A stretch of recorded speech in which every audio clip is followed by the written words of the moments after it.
So since we're going to talk about building things, I have a fun story to read you today that probably a lot of you have probably heard before.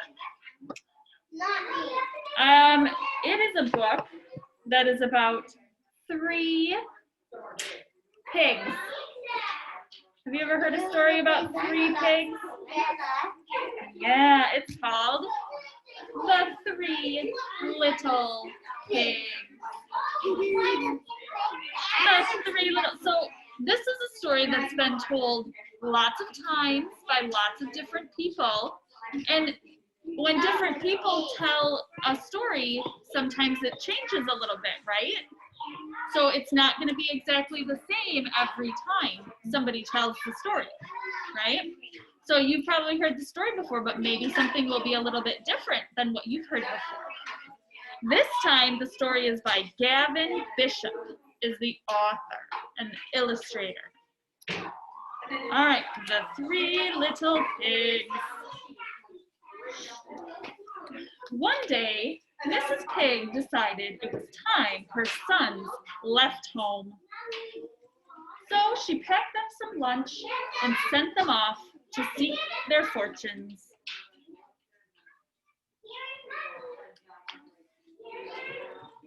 How many sons does she have? 3, of course. The first little pig met a man carrying a bundle of straw. "Please, may I have some straw to build a house?" asked the little pig. The man gave him some straw, and the little pig built himself a fine straw house. There's his straw house. Before long, a wolf came by and knocked at the door and said, little pig, let me come in." And the pig said, "Not by the hair on my chinny chin chin." Does the pig want him to come in the house? No, I will destroy it. Destroy it, or what might the wolf want to do? It's gonna puff and puff and blow the house down. But what does the wolf want to do to the pig? Probably eat him, right? Because wolves eat other animals. That's what they eat. "Then I'll huff and I'll puff and I'll blow your house in," said the wolf. So he huffed and he puffed and he blew the house down and ate up the little pig. Oh boy. There's the house got blown down. The second little pig met a man carrying a bundle of sticks. "Please, may I have some sticks to build a house?" asked the little pig. The man gave him some sticks, and the little pig built himself a fine stick house. There's his house. Yes, that is a nice looking house, isn't it? Yeah. It wasn't long before the wolf knocked at the door and said, little pig, let me come in." And the pig says, "Not by the hair on my chinny chin chin." And the wolf says, "Then I'll huff and I'll puff and I'll blow your house in," said the wolf. So he huffed and he puffed and he puffed and he huffed, and at last he blew the house down and ate up the little pig. Now there's 1 little pig. So there were 3. The first little pig got eaten up. Second little pig got eaten up. So how many's left? 1. There's just 1 left. Oh, I hope it's gonna be good. The third little pig met a man with a load of bricks.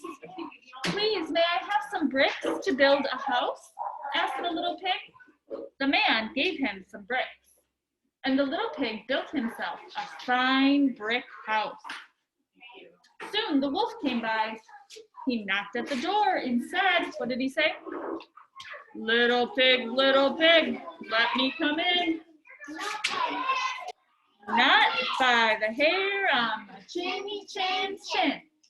And then the wolf says, "Then I'll huff and I'll puff, and I'll blow your house in, said the wolf.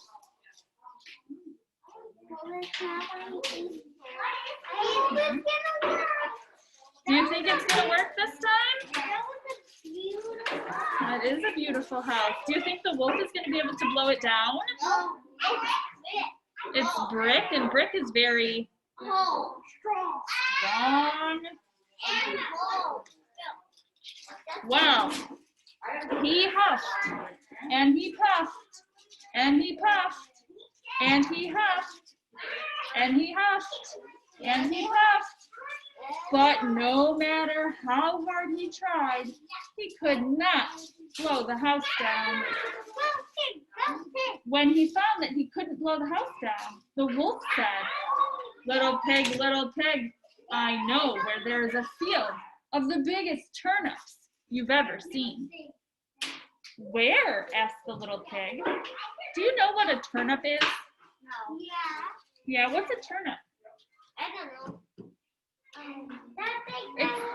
A turnip is a type of vegetable that pigs like to eat. So the wolf is saying, I know where we can find a lot of turnips for you.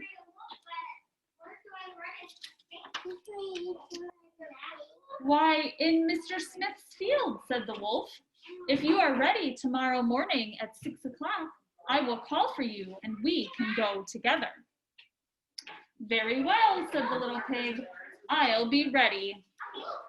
But he will try eating him. Do you think the wolf is trying to trick the pig? Yeah. Yeah? All right, let's see.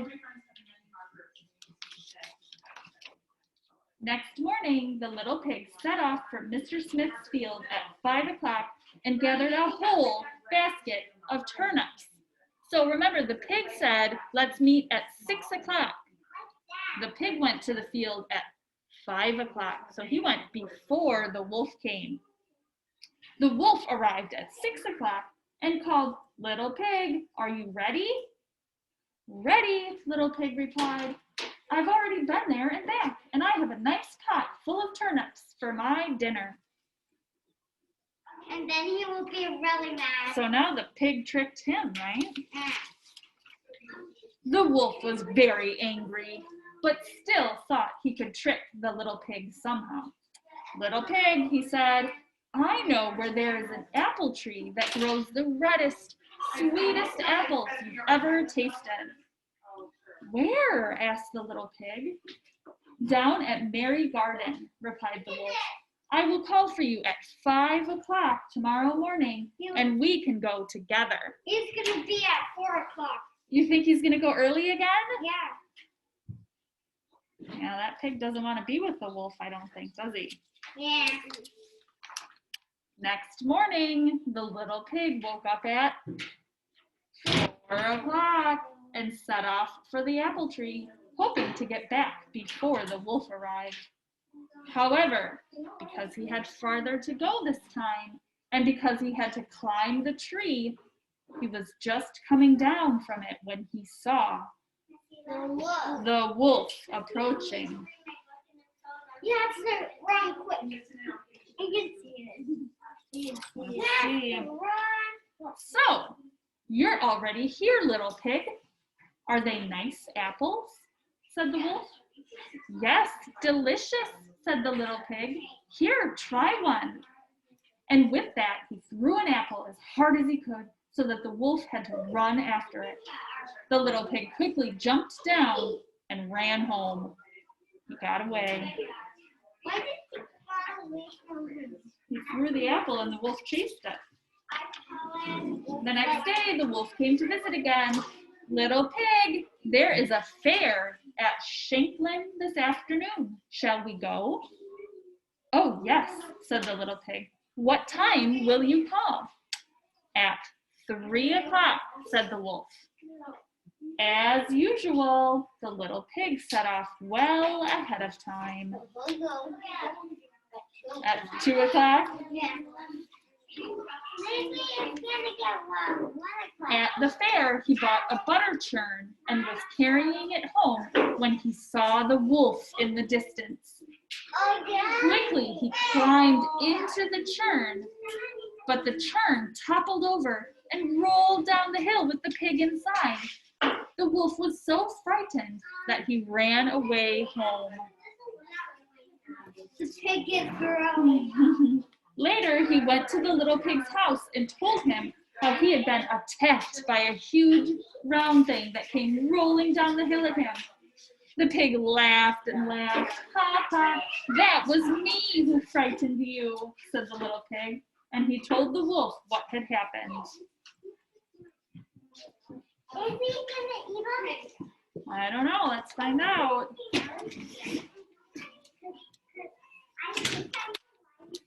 The wolf was now extremely angry and told the little pig that he was going to climb down the chimney and eat him up. At that, the little pig quickly put a big pot of water on the fire to boil. As the wolf came down the chimney, the little pig took off the lid and in fell the wolf. In an instant, the little pig put the lid back on the pot. He caught the wolf.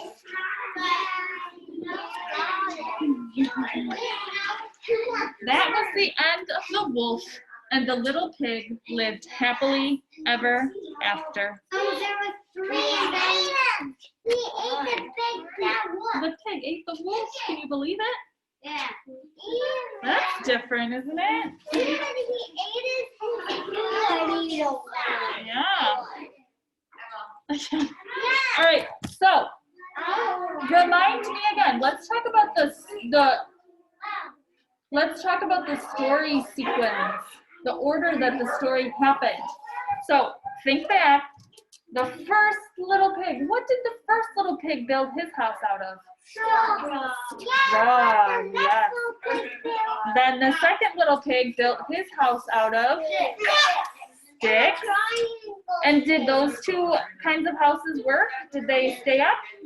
No, the wolf blew down. The third little pig built his house out of bricks. And how did that work? It was really strong, right? Those bricks are strong. Awesome.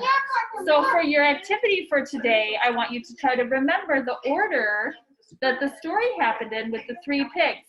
First pig made his house out of straw. Second pig used sticks. Third pig used bricks. That's the order that it happened. I want you to try to remember that for our activity for today.